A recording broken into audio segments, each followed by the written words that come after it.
Au cœur du Sahel, entre dunes mouvantes et rives fertiles du lac Tchad, une terre respire. Depuis des millénaires, les vents façonnent le paysage, mais aussi les peuples. Ici, les hommes vivent en harmonie avec la nature. Pêcheurs, cultivateurs, nomades, ils suivent le rythme de la pluie et du sable. Cette région, que l'on nommera plus tard Kanem, est bien plus qu'un désert. C'est un carrefour, un lieu de passage, un lieu d'échange, un berceau. Bien avant l'idée d'un empire, il y avait des clans, de petites communautés soudées par le sang, l'honneur et les traditions. Les aînés gouvernent avec sagesse. Les jeunes apprennent à survivre. Chaque clan possède ses propres esprits protecteurs, ses rites, sa mémoire. Parmi eux, certains se distinguent déjà. Plus organisés, plus ambitieux, les Agawa. Peuple guerrier, commerçant, fin stratège. C'est d'eux que jaillira la première dynastie du futur empire. Vers le IXe siècle, un nom s'impose. Seth, premier roi légendaire de la dynastie d'Uguwa. Fils d'un héros, descendant d'un mythe. Il ne règne pas seulement par l'épée, mais par la vision. Sous son règne et celui de ses successeurs, les villages se transforment en villes. Les alliances se lient au-delà des tribus. Et pour la première fois, un trône royal s'élève dans le sable. Le Kanem devient un royaume, un centre de pouvoir. La richesse du Kanem n'est pas seulement dans la terre, mais dans le commerce. Le désert, que beaucoup redoutent, devient pour eux une route.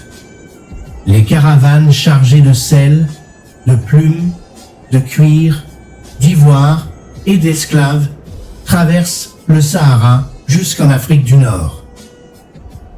En échange, du tissu, des armes, des chevaux et bientôt des livres. Le roi contrôle les routes, perçoit les taxes, protège les marchands. L'économie du Kanem rayonne, et avec elle, son influence. Aux alentours du XIe siècle, un événement transforme profondément le royaume.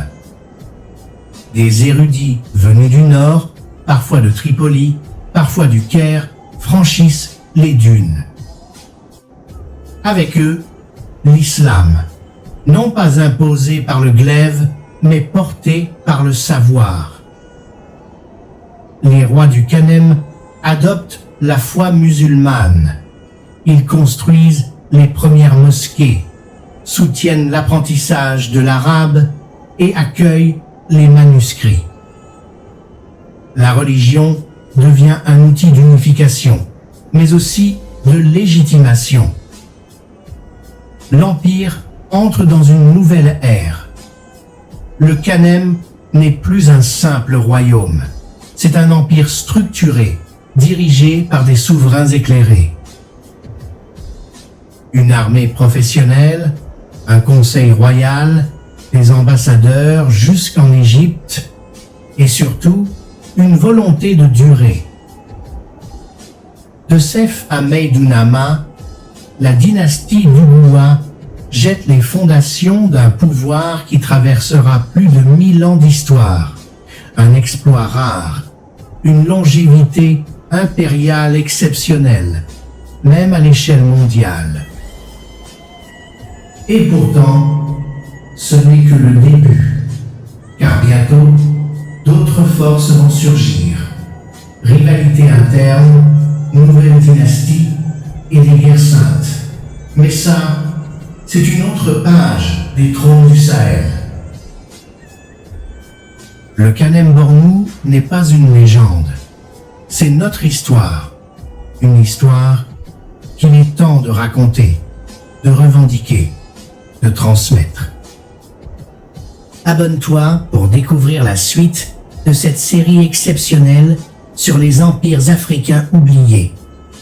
Like, partage et laisse un commentaire. Quel héritage ce premier épisode t'a-t-il laissé ?